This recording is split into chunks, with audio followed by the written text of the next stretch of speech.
E uma das maiores dificuldades na hora de adoção, além da burocracia, consiste na incompatibilidade entre o perfil pretendido e o perfil disponível para adoção. Pesquisas revelam também que 75% dos pretendentes à adoção têm renda familiar entre 1 e 10 salários mínimos. O tema adoção no Brasil é um desafio de enormes dimensões. Existe hoje cerca de 5.500 crianças em condições de serem adotadas e quase 30 mil famílias na lista de espera do CNA, Cadastro Nacional de Adoção. O Brasil tem 44 mil crianças e adolescentes atualmente vivendo em abrigos. Se há tantas pessoas dispostas a acolher uma criança sem família, por que o número de meninos e meninas do cadastro não para de crescer? A resposta pode estar na discrepância que existe entre o perfil da maioria das crianças. Verifica-se que o perfil dos cadastrados para adoção é distoante quando comparado ao perfil das crianças pretendidas. Segundo o site do Senado, a análise dos perfis do CNA indica que é falsa a crença comum de que o maior obstáculo às adoções no Brasil é a questão racial. Cerca de 1/3, 32% dos pretendentes só aceitam crianças brancas, o que representa exatamente 3 em cada 10 cadastradas. E olha só, há 7 anos o Brasil é líder mundial no uso de agrotóxicos. Muitas substâncias vetadas em outros países continuam sendo vendidas aqui. Segundo o site Brasil e Fatos, só o estado de São Paulo consome cerca de 4% de todo o veneno produzido no mundo. Malformações e certos tipos de câncer são alguns dos efeitos graves atribuídos ao uso massivo dessas substâncias na agricultura. Trabalhadores rurais e moradores do entorno de fazenda fazem parte dos grupos de risco mais alto. Para debater os impactos do uso de agrotóxicos, foi criado no estado de São Paulo o Fórum Paulista do Combate ao Impacto dos Agrotóxicos e Transgênicos. Estudos recentes associam o crescimento das taxas de câncer ao uso indevido desses produtos e apontam que em 70% dos casos de má formação, a razão decorre de problemas ambientais. Gisele Ferri, repórter setorial. E alguns candidatos foram votar algemados. Os detalhes você acompanha na entrevista do dia com José Carlos Cataldi.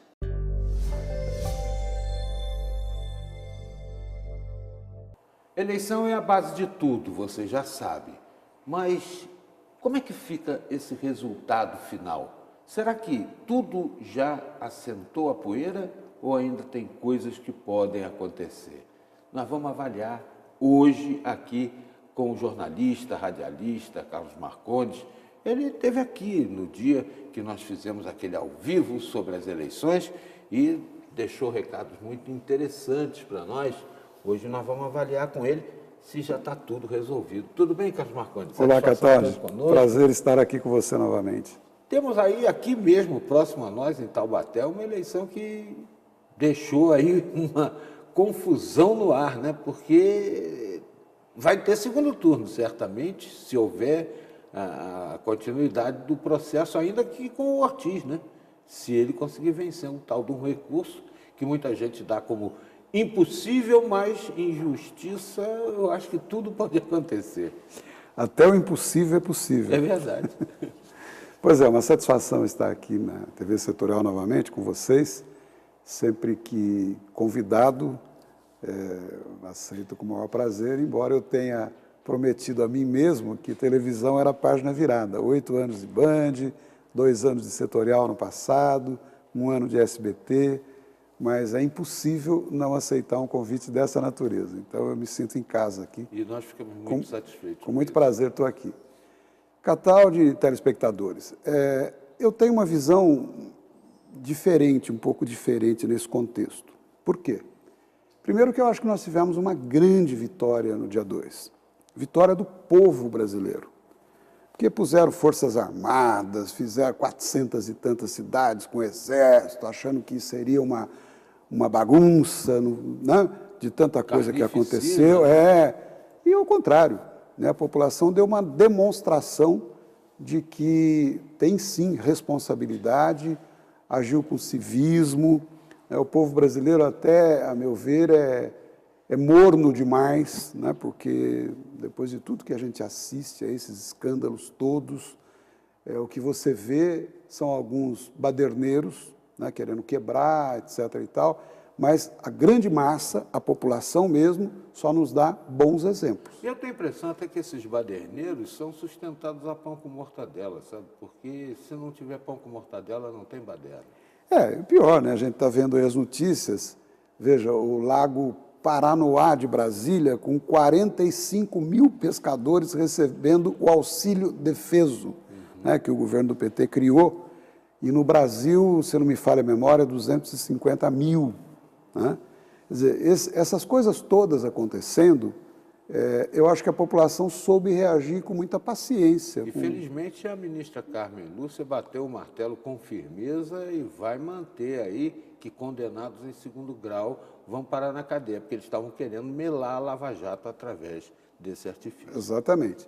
Bom, voltando aqui ao caso que você está colocando, de Taubaté, está bem do nosso lado aqui, está no nosso quintal, vamos colocar assim, é uma situação emblemática, né? O Ortiz Júnior, eu acho que calculou tudo isso, porque ele insistiu na candidatura, os companheiros de partido apelando a ele para que recuasse, escolhesse outro candidato, nada, ele foi em frente, né? Como um obstinado, até como eu disse aquele dia, afrontando de certa forma a própria justiça. Pois bem, que pé nós estamos agora? Salvo o melhor juízo e salvo uma análise mais acurada da sua parte. Até dia 1º de novembro, a Justiça, em grau de recurso, vai decidir. É válida a eleição, o Júnior pode ser candidato, vai continuar discutindo na Justiça a situação, mas ele poderia ter sido candidato, os votos são válidos, ele é o prefeito, acabou. Ele é o prefeito, ele toma posse, vai ser diplomado, né?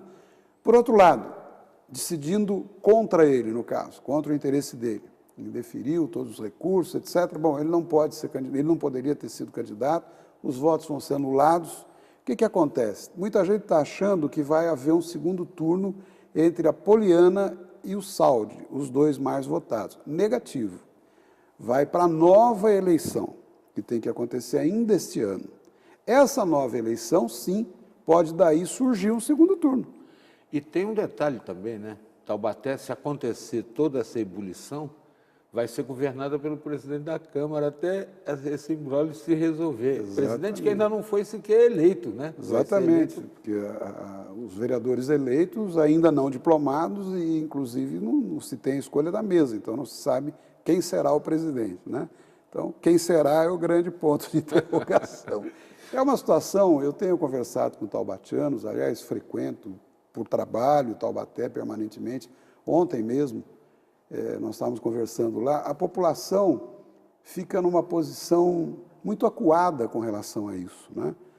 Até certo ponto constrangida. O eleitor que votou no Júnior, que defende, ele não está entrando no mérito da questão judicial, ele quer saber se o candidato dele que ele votou, como diz o cidadão comum, eu vou perder meu voto? Agora, parênteses, né? A campanha foi muito inteligente, né? Um jingle cativante, querem levar nosso direito, isso eu não aceito. E aí, fazendo todo aquele empenho, ele acabou botando o dobro de votos que a segunda colocada, Poliana Gato. Nós estamos descobrindo hoje um novo dote seu, hein? Agora, eu queria avançar um pouco mais na questão nacional. Estão vazando fotos, vídeos na internet, Carlos Marcones, de pessoas que foram candidatas e foram votar algemadas. Aí o povo diz, a justiça é culpada. Mas será que é a justiça que é culpada por uma lei que ela não fez? Ou o eleitor que é culpado pela má qualidade do voto que ele expressou em alguém com algemas? Mas vou pedir para a gente avançar nesse tema já, na volta daqui da nossa entrevista. Segue o Repórter Setorial.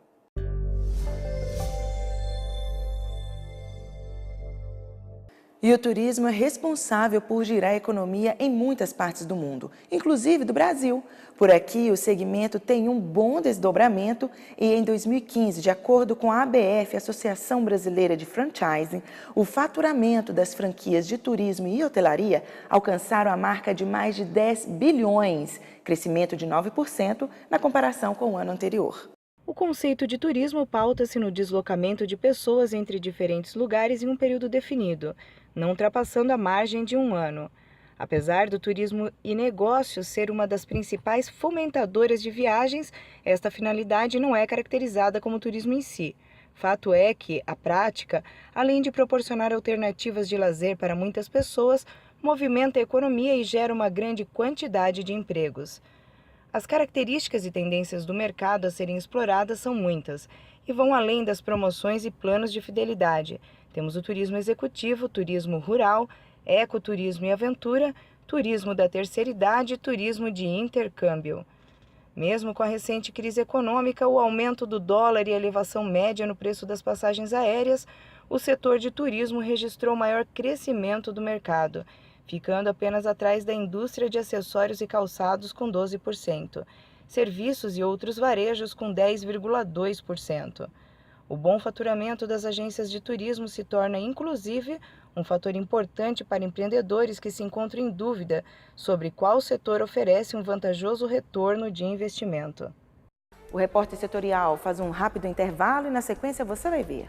Juiz eleitoral João Carlos Germano esclarece dúvidas sobre o futuro político de Taubaté. Voltamos já.